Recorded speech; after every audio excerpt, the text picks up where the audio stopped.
Hello and welcome to another SciFirst MovieTalk episode. So, in this episode, I will be discussing the Disney's 1950 timeless classic, Cinderella, in their 12th such animated classic, watched as part of Family Film Night. So, before I start, I must give an absolutely another big shout out to Trent Martin, who requested this review via my Facebook page, and for his support once again. It's very much appreciated. Many thanks for your suggestion. It's another excellent pick. And, of course, for anybody else watching who may have a film they would like me to review, I will only be too happy to take a stab at it. Just let me know.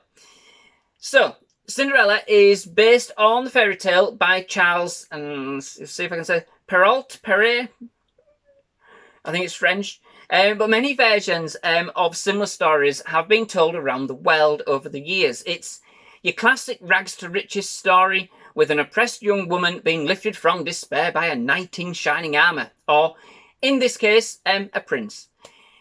Okay, it's somewhat of an outdated concept, but let's not forget that the fairy tale itself dates back to at least the 1600s, and the film, of course, is from 1950.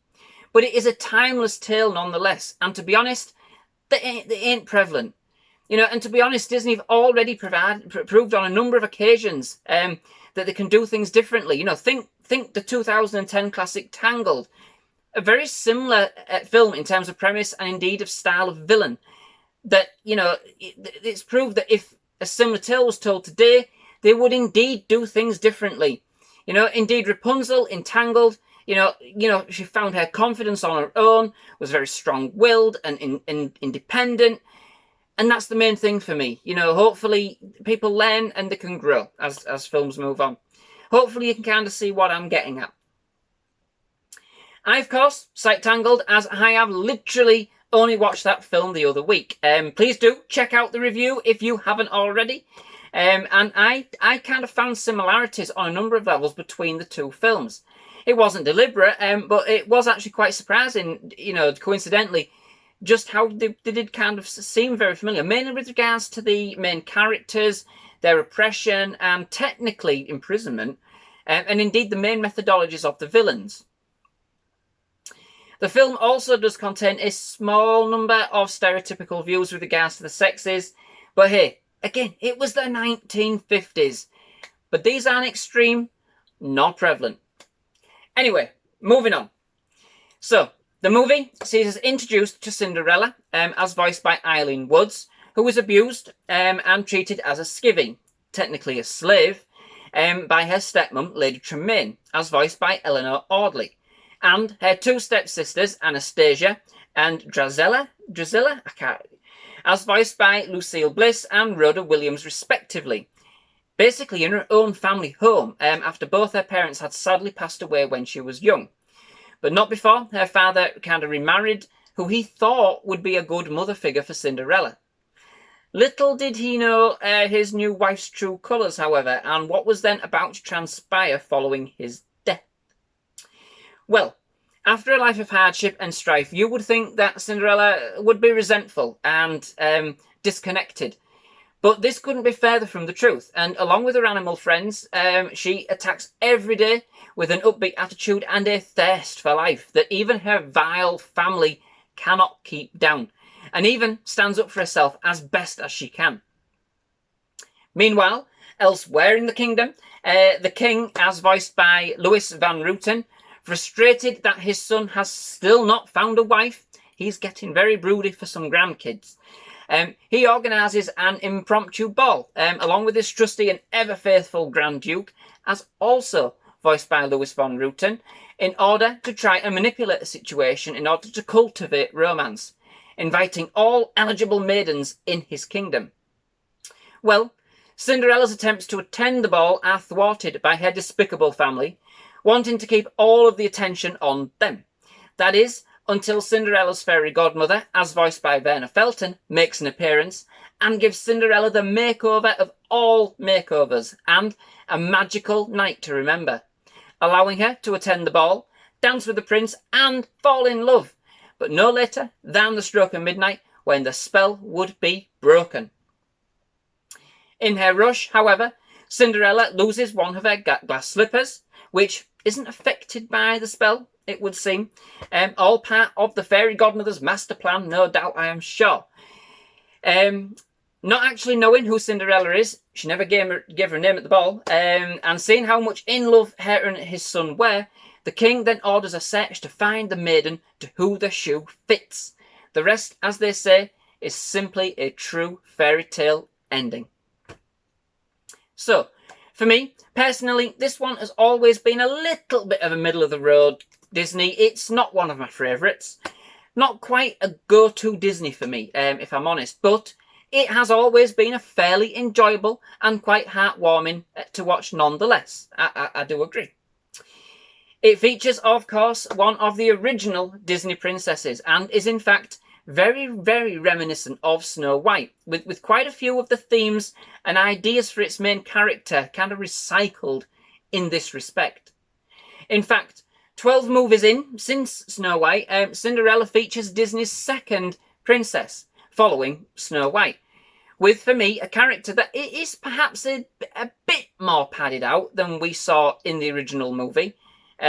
Not fully, but you can see more of a backstory starting to form and more involvement and insight into the plight. You can see the central theme starting to develop, but for me, the film still includes quite a bit of filler that doesn't necessarily add anything to the overall story. Charming, it might be, but not wholly relevant. The film does feature quite heavily for about the first 20-30 minutes or so a number of scenes involving the antics of some mice, which are friends with Cinderella, and the family cat, Lucifer, who is as evil as the rest of them, which play out pretty much like a series of Tom and Jerry cartoons strung together. An all too similar theme which didn't go unnoticed by Oliver, our son, who thought I had put on a Tom and Jerry by mistake. These scenes, they're very fun to watch, and add quite a few laughs, won't lie. I have to admit that. But they do not offer anything overall to the story or to anything to Cinderella's character. Although, admittedly, as the movie does progress, the featured animals do start to form an integral part of the story.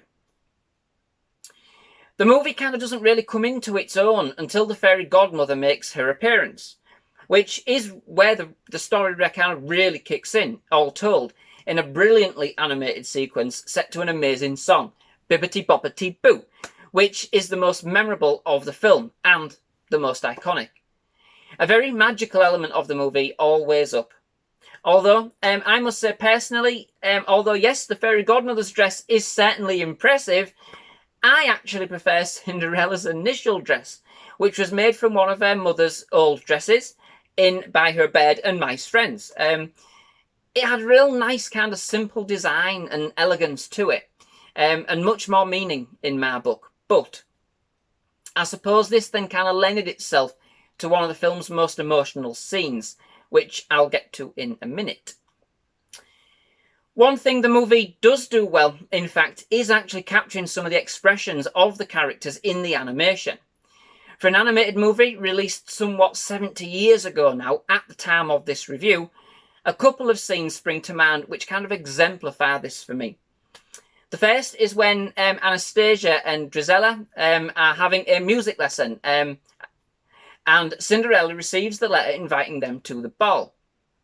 The look of sarcasm in her face when she comments that she will have to interrupt the music lesson, basically in reference, of course, to the fact that her stepsisters have literally no musical talent at all.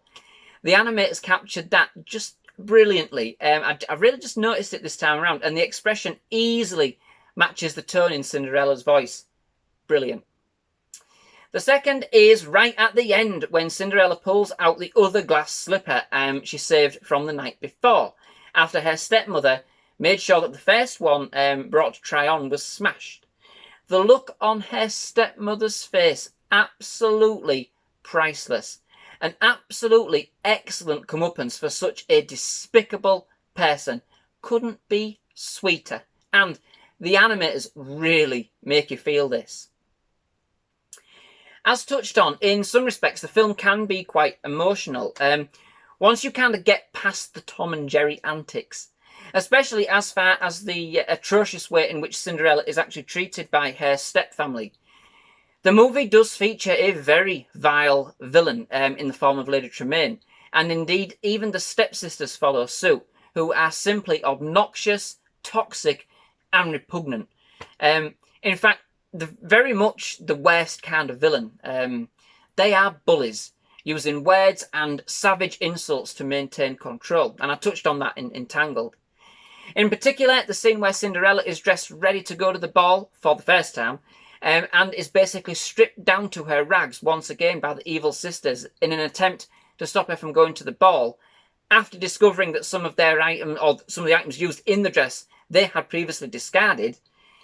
You know, this is actually a gut-wrenching scene for what it is, and you can really feel the humiliation and distress that Cinderella experiences. The filmmakers really make you feel her pain in this scene, and it actually had Oliver in tears. Upon researching elements for this review, it was interesting to find out just how much of a pivotal landmark this film actually was for Walt Disney. I didn't know this at all, but it followed a slew of box office bombs, which I was really surprised to learn at the time of its release didn't include Pinocchio, Bambi, and Fantasia. Did include, that they were box office bombs, which had left Walt Disney with crippling debt, over $3 million, and that was in the 1950s. So by today's value, that's an extortionate amount of money. However, Cinderella was met with substantial acclaim and was a financial success. So much so that it set Disney up for years to come, allowing him to get out of debt, start a whole new host of projects to be greenlit, in animation, live action, film, TV, and even throughout the next decade, start work on Disneyland. I think that's the one in California. It turns out that without this film, there may not have been a Disney as we know it today. There you go. Learn something every day. Lastly, to finish, one touch I did like, and I can't say if this was a Disney thing or whether or not it's part of the original story, was that neither Cinderella nor the prince cared anything for others standing. Cinderella had no idea she was falling in love with the prince, and the prince cared nothing of Cinderella's background. He was smitten nonetheless.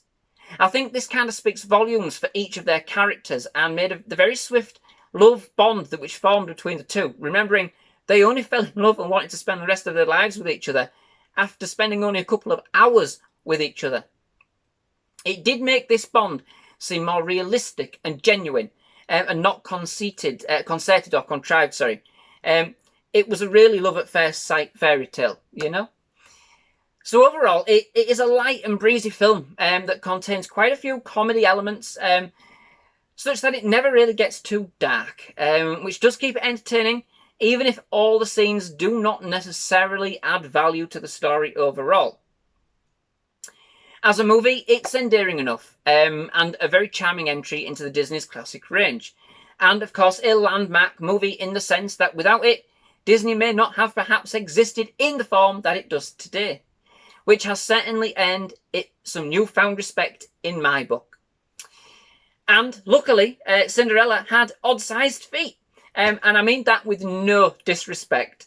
Literally, no other maiden in the kingdom fit the shoe. Wow, that is a lot of feet.